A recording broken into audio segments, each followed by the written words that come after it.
Hey guys, today I'm going to be making a cherry ripe smoothie bowl. So what you'll need for this recipe is 1 tablespoon of the Happy Way cacao powder.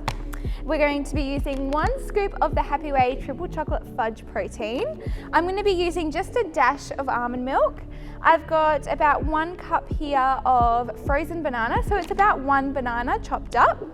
I've got a cup here of frozen cherries.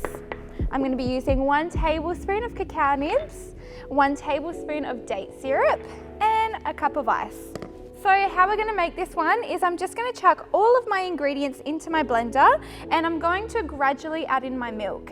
So we want to just add a really little bit at a time. Because it's a smoothie bowl, we want it to be quite thick and creamy. So adding a little bit of milk at a time will help with that consistency.